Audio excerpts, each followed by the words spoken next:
Microgreen is a very small company, and we see ourselves as the expert in the solar plus storage system.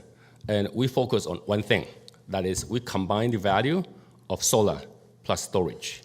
And what we do best is to get a maximum value from the solar plus storage into several applications. In here, we define the value as the reduction of GHG emission in the saving of the operation and maintenance costs. Next. Now, we thank Qtrade for giving us the opportunity to bring this solar plus storage into the public transport.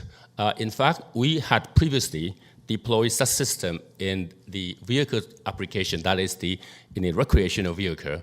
But in this application, we are actually increasing the power and also the energy level to a level that can resolve the anti-idling in the public transport. So what we do is we deploy the solar panels on rooftop of the vehicle in the energy storage battery system inside the vehicle. So we collect the solar power and store into the lithium battery, and we use the energy to power the auxiliary loads in a vehicle, such as the lighting appliances and potentially HVAC. What we do not do is we do not touch the drivetrain of the vehicle. So the motivation here is to use the clean energy in circumstances where such auxiliary loads would otherwise have to be powered by idling the engine. The end result is we eliminate the GHG emission from idling vehicle, and we save the fuel cost. Okay, next one, please. Before we go to next, anyway, okay, that's fine. Yeah, so because the amount of solar energy we can harvest is quite small, so one of the challenges we are facing is how do we maximize the reduction in the GHG emission given the amount of the very small amount of the solar energy. And because of that, one of the systems we implement in the whole solution is to create the energy management system which maximizes the energy flow from the power source to the load. Okay, next one. So here I explain a little bit the industry problem that we are tackling. So the efficiency of the engine is extremely low compared in the idling compared to that for the highway driving. In fact, we are talking about 6% versus 40%. Now, in addition to emitting the GHG emission, actually idling causes very severe damages wear out to the engine, and that wastes a lot of the fuel.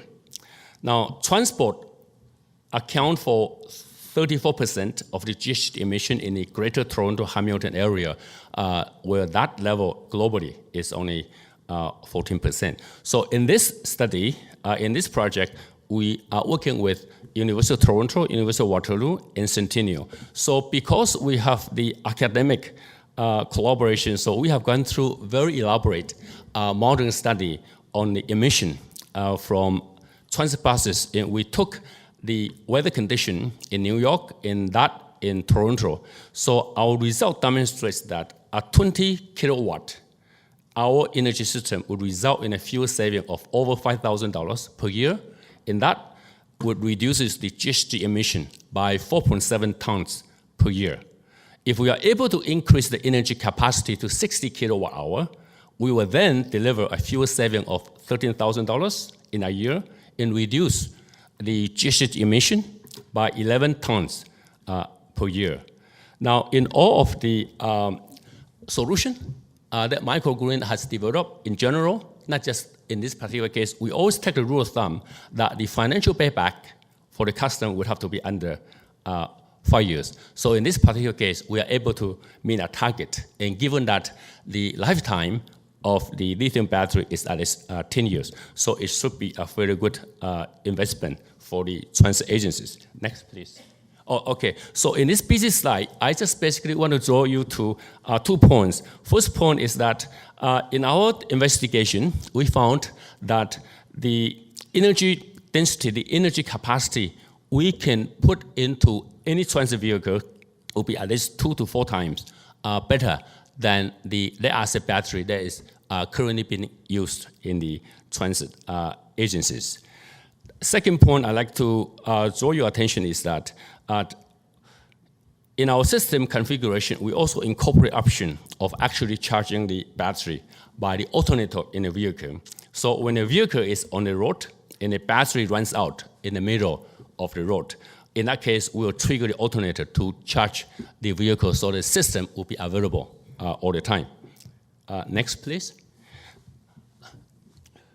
So we really like the T in the I in the Q-Trick. So we try to push the innovation in the solar plus storage to different areas of application, as I have alluded earlier.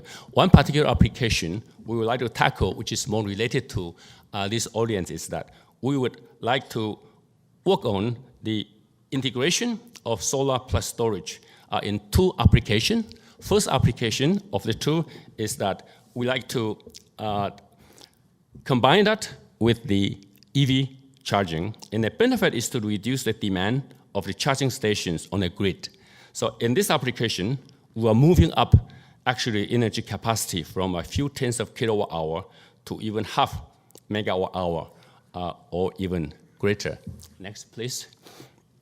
Next application we are tackling is actually to bring the same system, that is solar plus storage, into the power supply for the 5G network. Now, in the 5G network, the Lambo base stations are at least 10 times more than that in the 4G scenario. That is because the transmission distance is much shorter, and because the radio base stations will be transmitting far more data that consumes a lot of power. So this solution would reduce the amount of cost that telephone companies would have to spend on powering the base station, and of course, it will reduce the reduction of GHG.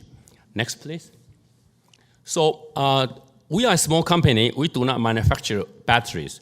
So the dominant supply of the lithium battery we are using for the various applications is a China manufacturer called CATL. It's a top global player in the industry of lithium battery. Next. Now, in addition to the innovation of the technology, we also would like to extend the innovation into the business model.